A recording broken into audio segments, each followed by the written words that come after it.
Okay, so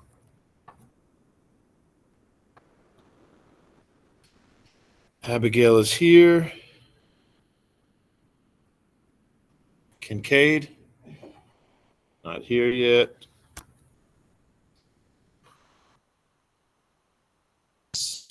Not here yet. Lewis, not here yet. Cooper, not here. Hunter is here. Actually, let me do online first. Let's knock this out. Burton is here online.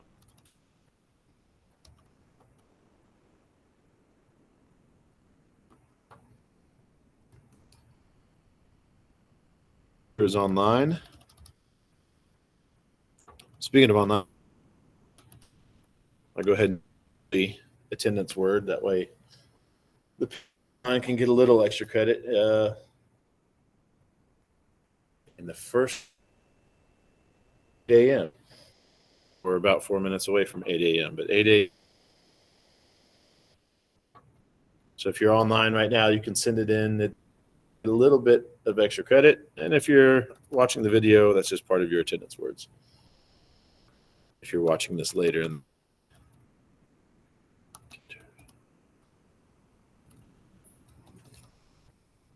Anyway, Kinder's online.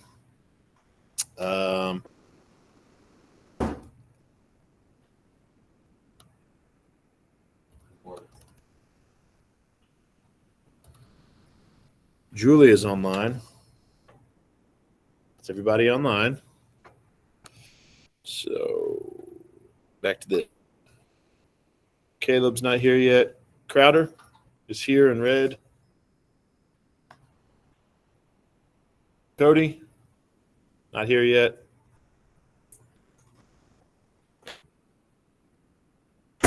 Isabel is here.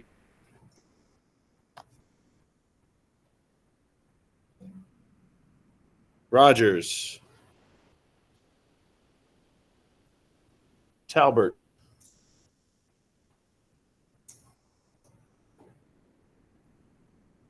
Kennedy.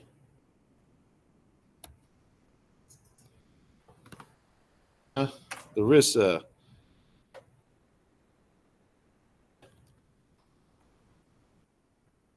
Hughes is not here yet. Galloway, not here yet. Cook. Is that Cook? Oh, not Cook. Sorry. Oh. I knew that. Cook is here. Durgan is not here yet. Tate is. Burton's online. Kinder's. Jones is not here yet. Here. Tristan. Yeah, what? Sometimes I have to get my memory jogged with the emails we're having. It's easy now. I remember you in the first lab or whichever lab we were talking about. So that really jogs my memory. Thanks. It's the only bad thing about all my stuff. Yeah, so that's all you know.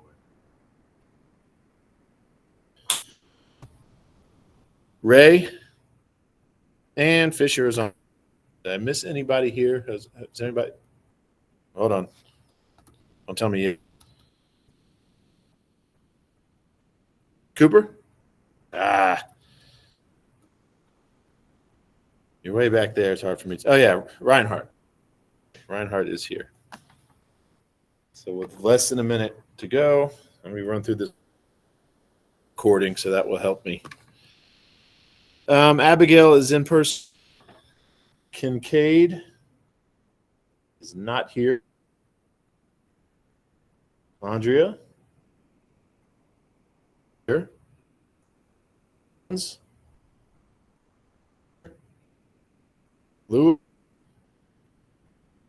Lewis is not here. Showed up in there. Sorry. Lewis is here. Cooper is here. Caleb is online. Morning. Crap is here. Melton is here. Julia is online. Is not here. Talbert, not here. Not here. Hannah? Larissa is here. It is 8 o'clock. Madeline is here. Hughes is not. Galloway is not here. Cook is here. Durgan is online. Tate is here. Burton's online. Kinder's online. Jones? Canterbury is here. Sorry, I already said that. Prowse is here. Ray? Fisher is online. Is it Galloway? All right. Who's here? Let's get started. Galloway is physically here, and that was the last person I needed. The people missing, but what I mean is accounted for. So everybody here is accounted for. All right. Well, let's get started. We're recording. So we did get it fixed. The exam will be starting. You have a full week. It starts today at 9 a.m. Ends next Friday at 9 a.m. So anytime you get a chance, go take it. Once you do, so, prepared. Once you're started until you're ready, you can't take a look at it and come back to it. Once you start it, and then it won't be open again. You know which answers you got correct. You won't know which answers, obviously, because then you guys could team up, and that wouldn't be ethical. You won't even know your grade until it's closed.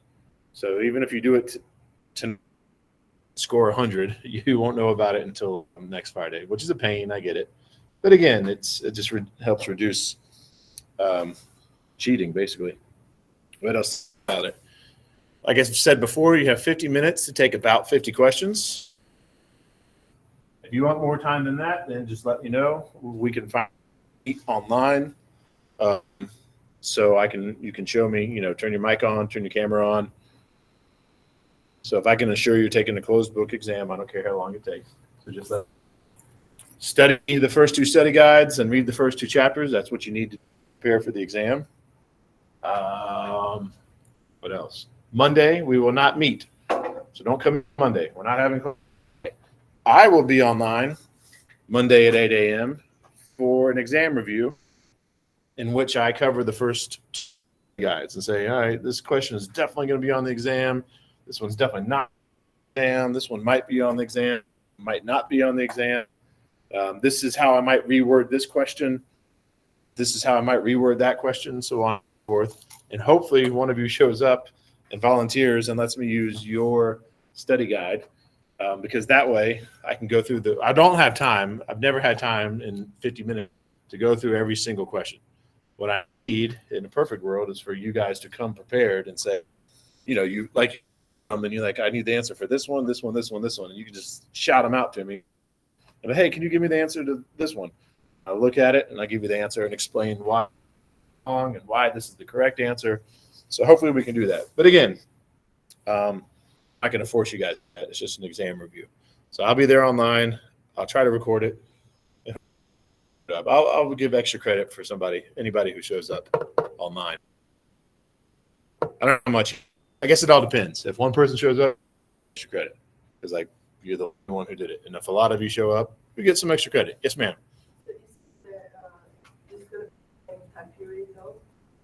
Class time on Monday? Yes. Okay. So I'll be online at 8:50.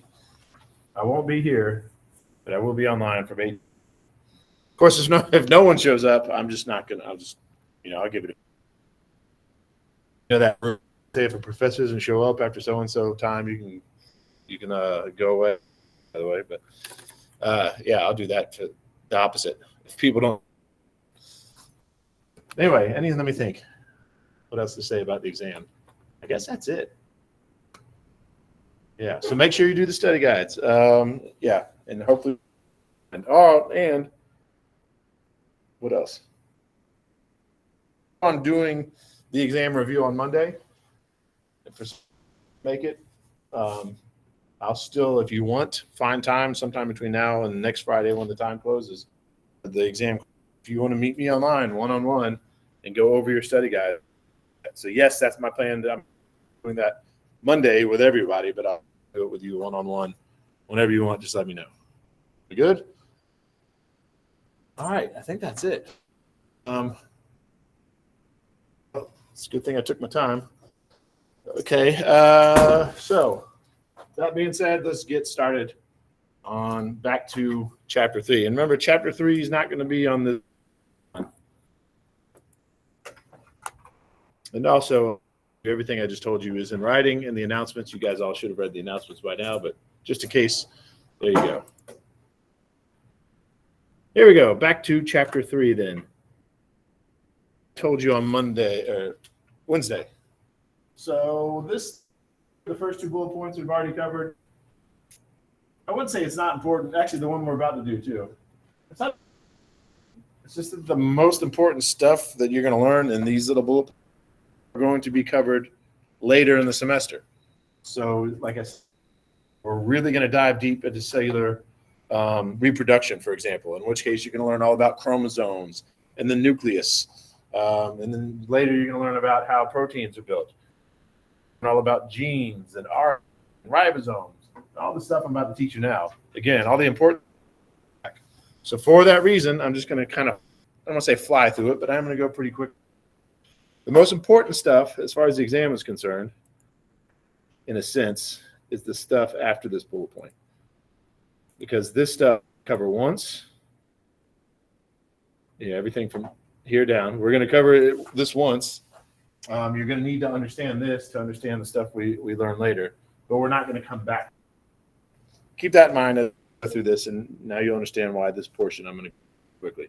But learning objectives of this section: describe the structure of plant and animal cells, and you know the basic differences between plant and animal cells. Actually, I'll go ahead and tell you. Plant cells have cells, animal cells don't. Plant cells do photosynthesis. Animal cells don't, right? They have things, photosynthesis, which we're about to talk about. That's the big difference. There's also central vacuoles and other differences, but those are the big ones. You'll need to state the role of the brain. You'll need to be able to summarize the functions of major cell organelles. And I'll put an X through because, again, we are going to cover important organelles later in the semester. So, again, we're going to talk about the mitochondria. Talk about it later. We're going to talk about the nucleus today, but we're really. And then finally, you'll need to describe the cytoskeleton. I'll definitely put it next to this because we're really not going to ask you any questions about that. So again, this portion of this chapter, as far as understanding everything else coming in the semester, this is relatively unimportant. But when you're studying, actually, this picture's from me. I suggest just studying this. Because if you look at this objective right here, summarize the functions of major cell organelles. It's all right there. This is your good little study guide. What do peroxisomes do? They metabolize waste. What do ER do? The rough ER makes proteins. It's all right there. It's a great little page study guide. And that's all what we're about to talk about very quickly. The plasma membrane. Here's something you definitely need to know because I'm going to use this term a lot. I'm probably not going to ask you what it is. But the plasma membrane is made up of phospholipid bilayer. So to remind you, we've already talked about this when we talked about biological molecules. I briefly said, we talked about triglycerides, which is fats, basically. We talked about steroids. And then at the end we talked about waxes. But also towards the end of we talked about phospholipid bilayers. And I said, this is the thing that makes up a cell. Defines what the cell is. I would say cell wall because I think that's usually the thing. But it's not technically a wall, and we'll cover that later. There is something. What you don't need to know is this much detail. We'll talk about it, but you don't need to know that much detail. But yeah, it's 2 fatty acid chains with a familiar, right? So when we were talking about fats, like, dietary fats, the things you eat, we were saying that that's 3 fatty acids attached to a glycerol backbone. So you can see it's similar. One of the ways it's different, other than the fact that we have 2 fatty acids here, is we also have a phosphate group. What this doesn't say, and I think your does it better, I'm sure it does, is, well, another thing you need to know about this, and it might be on the next slide. If it is, I apologize, is this phospholipid bilayer. First of all, the reason it's bilayer, hopefully you can see, I forgot. People online can't see because the camera's not working. On. Now they're kind of making a noise. Let me check on that. Someone typed and said the sides. Oh, see, they said it. Thank you, person. Let me fix that. Again, the camera is adapting. I hate the technology. Never works for me. Anyway. Yep, now they can see. Like I was saying, what you're looking at the top, oh, good grief. It's called, it's the phospholipid. Phospholipid is because it's made of. A bilayer, not that I'm going to test you on this, but just so you know. Right, that's one layer of lipids, and here's the other. It's not on this later, necessarily going to test you on. But the inside of that, well, I could ask you this and you would know it because for the exam. Those are fatty acids, right? So those are hydrophobic. This exam that you're about to exam, you know, and I'm not going to test you on this, but those little ball groups, those are hydrophilic. So the thing about the cell membrane is the outside is hydrophilic. So you need to, or at the very least, just remember that part of it's hydrophobic. Itself is enough, in my opinion, because later we're going to talk about important. The point is, and this will be really important later, some things can go right through a cell membrane, and some things require some work. Right? You can't make it through because they're too big. The chemistry doesn't fit, and other things they can slide right through. So that's why that's important. That a phospholipid bilayer is partially. You don't need to remember which is which. Just it's because of that. It's kind of what it lets in and out.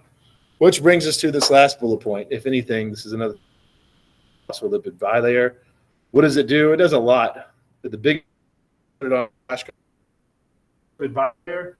it regulates what out of the cell. That's it. All right. That's what makes a cell a cell. All the organelles in there. Now that's what defines the cell. So any questions so far? Phospholipid bilayer. All right. First, I guess technically this is the second phrase for attendance, if you know. That is called, or it'll be in and out is the first or second word for attendance, phrase for attendance. What's the first? I can't give it to you.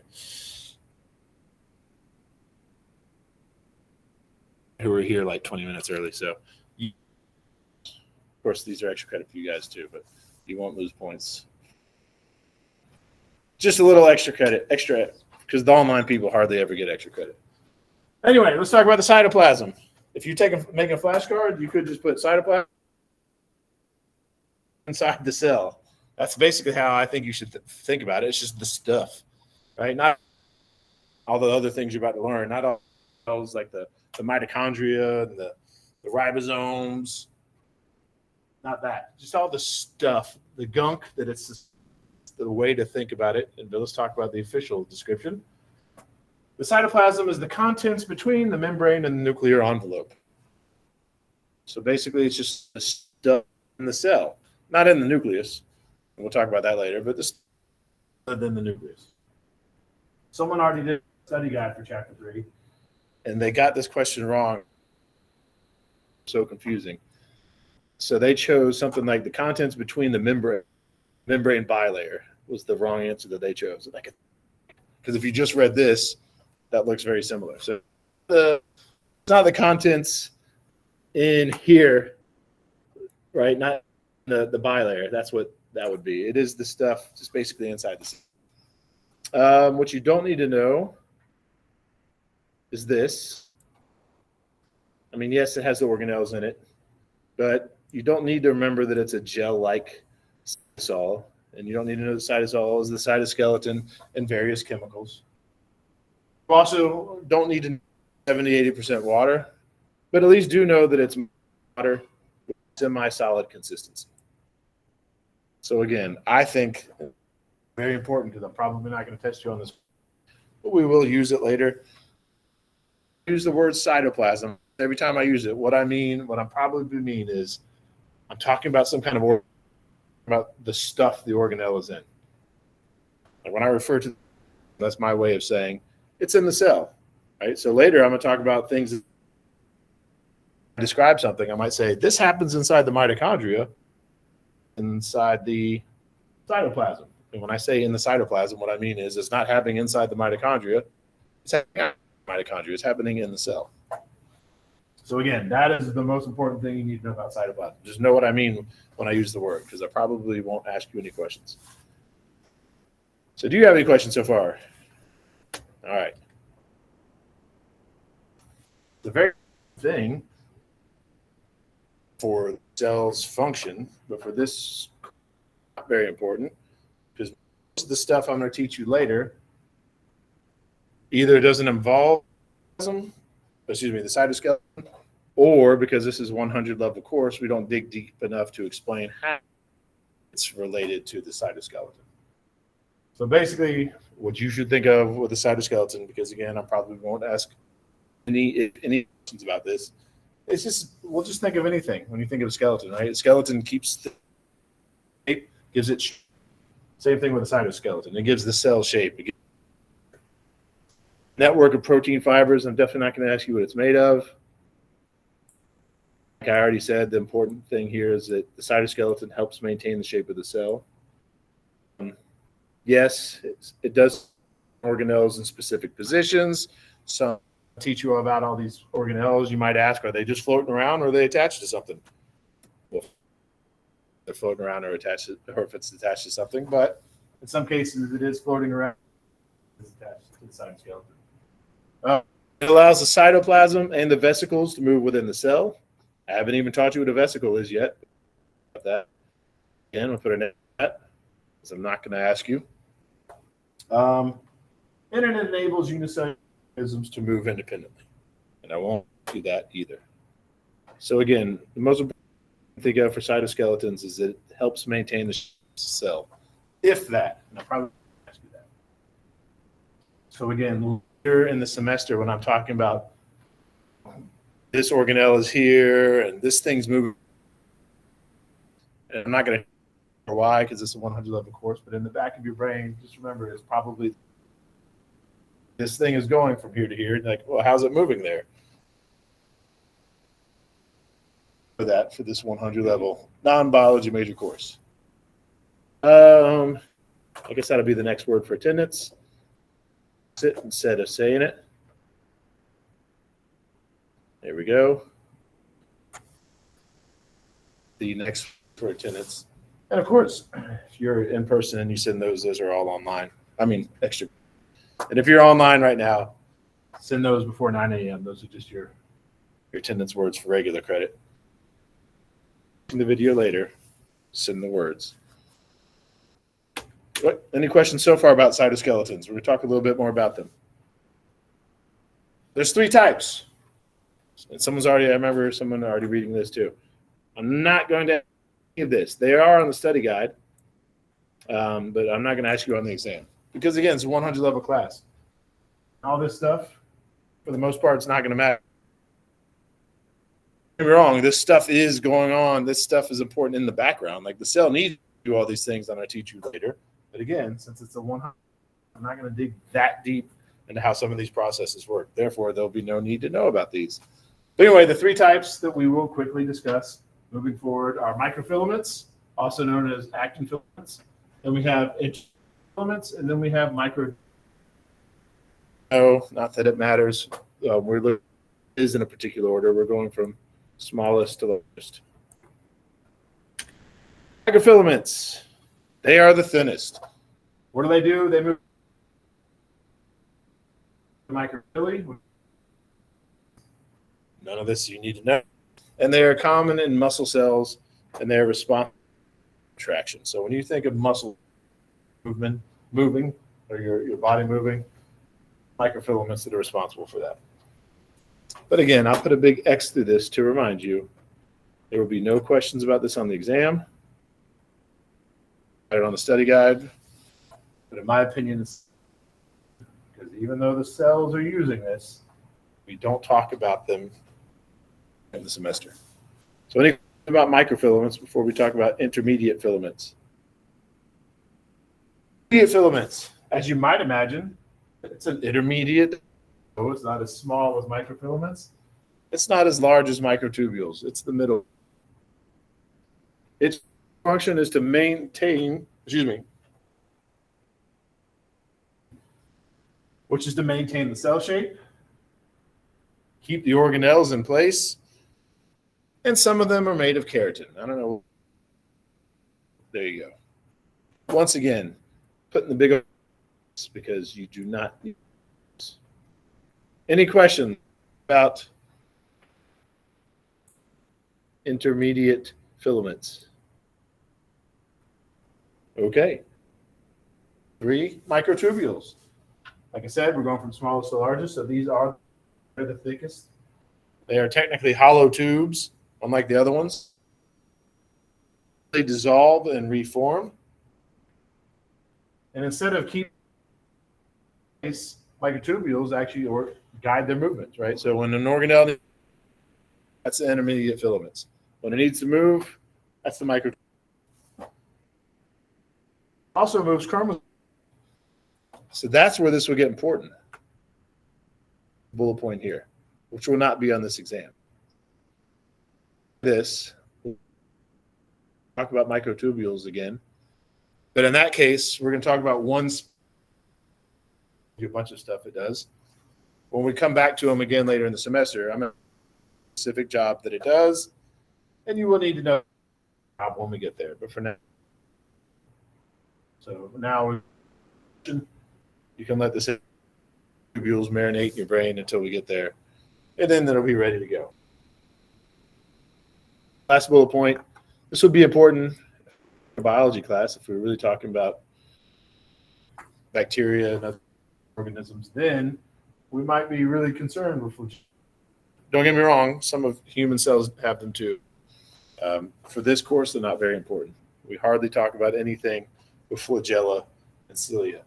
As a matter of fact, I think the only thing we would talk about really after this would be about cellular reproduction, and we mentioned sperm.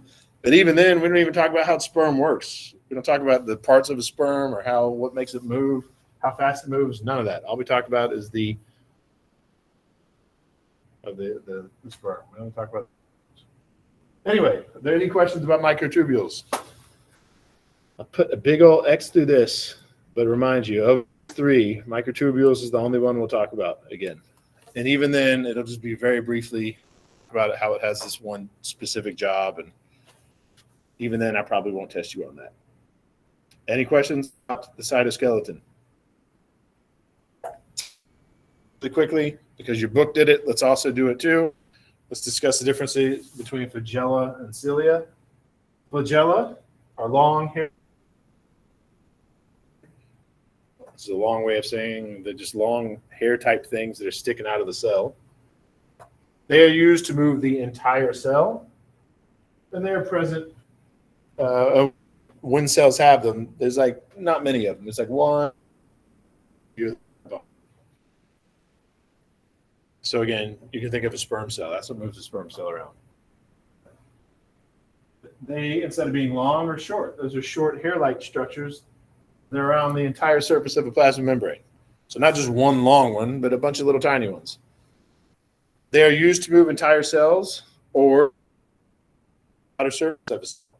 Sometimes things just need to be moved from one place to the other on the outside of a cell, and the cilia can do that. And when a cell does have them, there are many of them. So again, I put these two things together. You can compare and contrast. But once again, I put the big old X through here, reminding you that this will not be on the exam. Any questions so far? All right. Let's talk about the endomembrane system. Again, this is something that some of these pieces will be important later in the semester, and when we get there, we'll talk about them a little bit. For now, just consider this an introduction, so we're going to go through it quick. The endomembrane system consists of membranes and organelles that work, package, and transport lipids and proteins.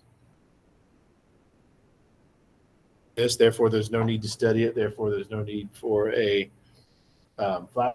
If I were to make a flashcard of this, I would say something like endo side, and on the other side, I put lipids and proteins. You should associate this.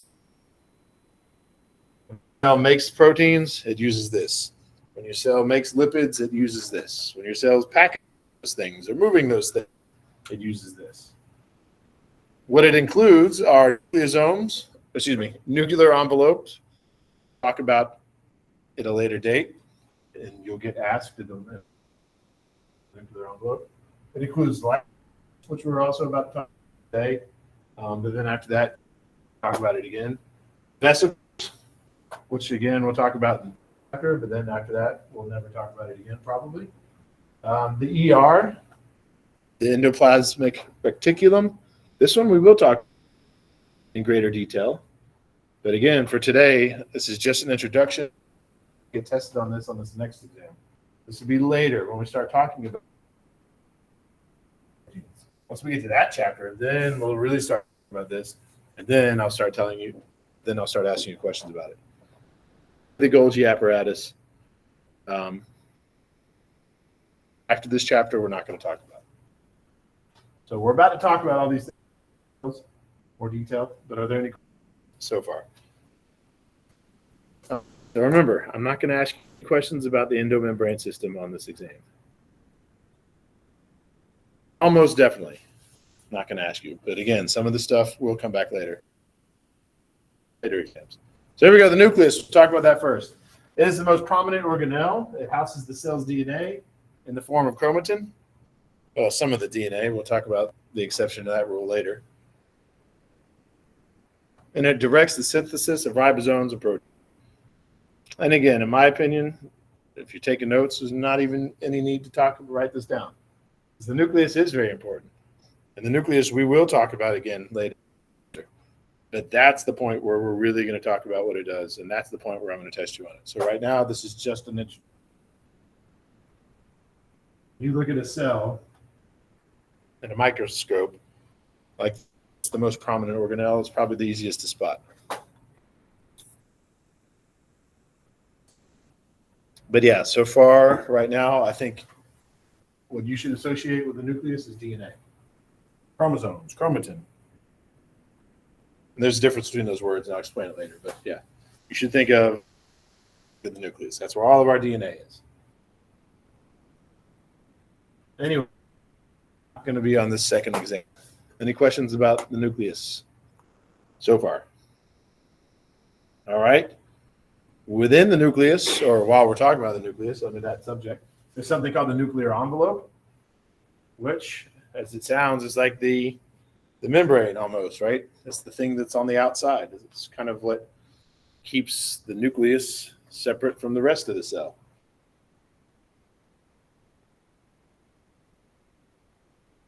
But not for this exam. But this is double membrane. So it has two membranes. So just one. Like our cell only has two membranes. And that's really important later, but not necessarily now. Not for test reasons. I think when you're learning about how things work with a nucleus, the fact that it has a double membrane is important then. But for now, the membrane is the outermost portion of the nucleus. And again, something that'll be important later, but not yet, is that it has pores that control what comes in and out of it. So the nucleus is not just shut off from the rest of the cell. Things need to come in, things need to go out, and that's what the pores are for. And the one we're going to talk about later, the one that'll be important later in the semester, this comes out through the pores. That will be important later, but it's not important yet. Not important for this discussion. Will not be important for the exam too. So any questions about the nuclear envelope? All right, chromatin. Once again, I'll put a big old X to this. I'm not asking you any questions about this on the. We will have a whole chapter where we talk about DNA and chromosome.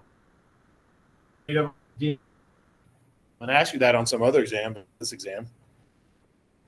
That DNA and protein is which is what chromatin is. That makes up chromosomes. What are chromosomes? Material.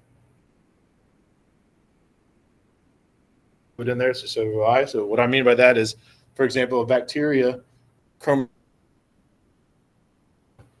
our chromosomes are just one big straight line. Well, not straight, but they're not circular. Species have specific numbers. Here's the chromosomes. Actually, that's the only one I know. Much memorized, but it's all trivial information.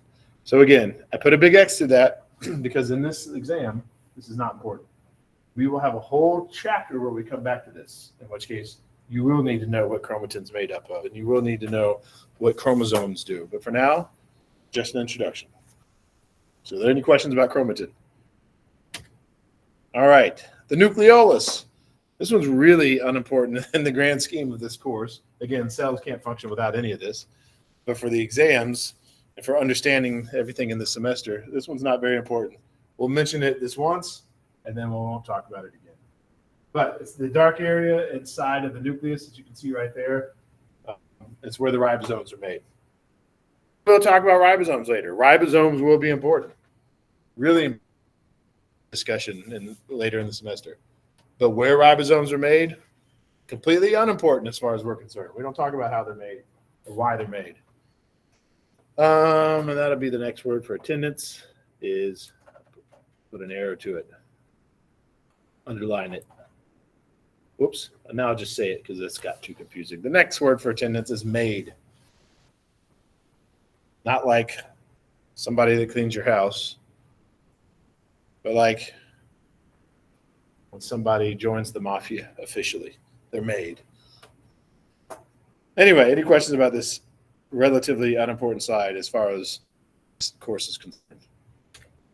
All right, the ER. Once again, something really important. But for now, it's just an introduction. The ER consists of interconnected membranes. You can see how it almost looks like a maze right there. Right, so proteins are made. They're modified. There's different types of ER. There's something called the rough ER that has ribosomes. That's what makes it look rough. And you can see it on that picture. All those little red dots, those are ribosomes. That's what it calls it. That's what gives it the rough name. Then we have the smooth ER, which is ribosomes. And again, ribosomes make the proteins. And the smooth ER, which doesn't have the ribosomes, that's where lipids are made. And again, none of this will be on the exam. Later, we will talk about this middle bullet point. Later in the semester, we will talk about that. But neither one of these will come back this semester. And none of this second exam. Because again, the important stuff is this stuff that we'll talk about later. So any questions so far? We're moving right along. I like this. Golgi apparatus, also called the Golgi body. Not that you need to know this, but it's named after the person who discovered it. You can look him up if you want. Anyway, it's a series of flattened membranous sacs. Its purpose is to sort, package, and tag proteins and lipids. So the thing we just got finished talking about, the ER, smooth ER makes lipids, rough ER makes proteins. when they're done making the proteins, then they go, those are proteins and lipids, then they move on to the Golgi body, the Golgi apparatus. And from there, they get modified, right? So they're almost ready to go out to the cell and do whatever job that those lipids or those proteins do, or maybe even leave the cell, whatever the case may be. But first, they need to be modified, and that's what the Golgi apparatus does. It modifies the proteins and the lipids. And once again, the big old X through here, because I'm not going to ask you any questions about it.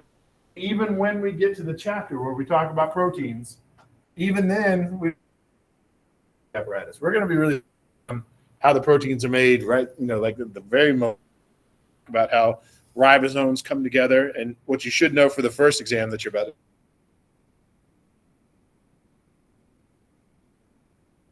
We'll talk about how the amino acids are put together one at a time.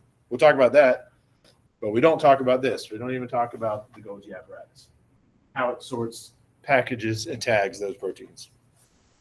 So, are there any questions about the Golgi apparatus?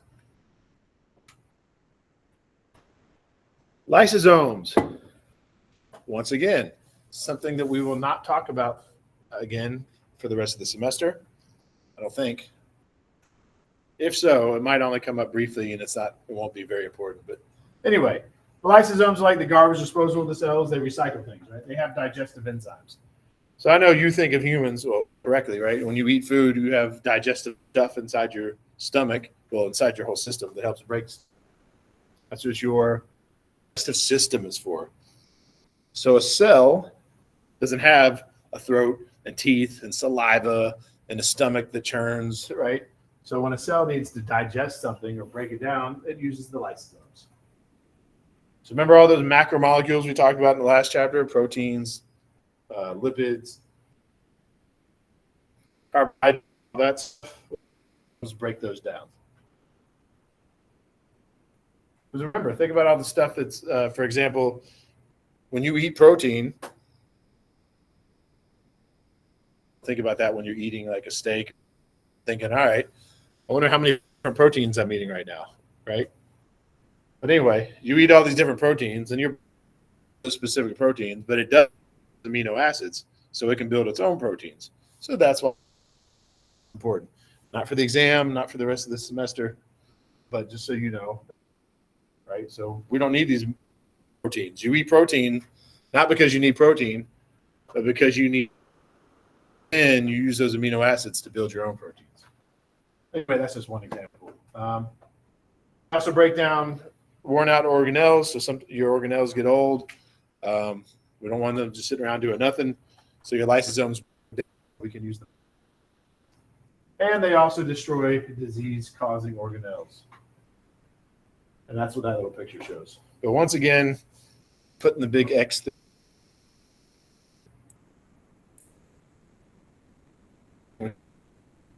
think of, all right, this is just the digestive system of the cell. The garbage is the recycling plant, however you want to look at it. Lysosomes. All right, vesicles and vacuoles. We will talk a little bit about this later in this chapter. The vesicles are important a little,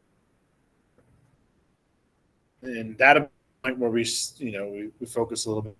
So for now, again, introduction. The vesicles and vacuoles are membrane sacs, which is another way of saying, you've got your big old cell.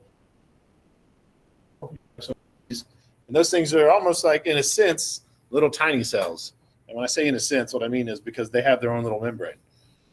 That's how they're almost like little tiny cells. Now, they don't have all the other stuff inside of them like little tiny cells, but they do have that membranous sac. That's what that means. That bullet point basically means it has little cell membrane.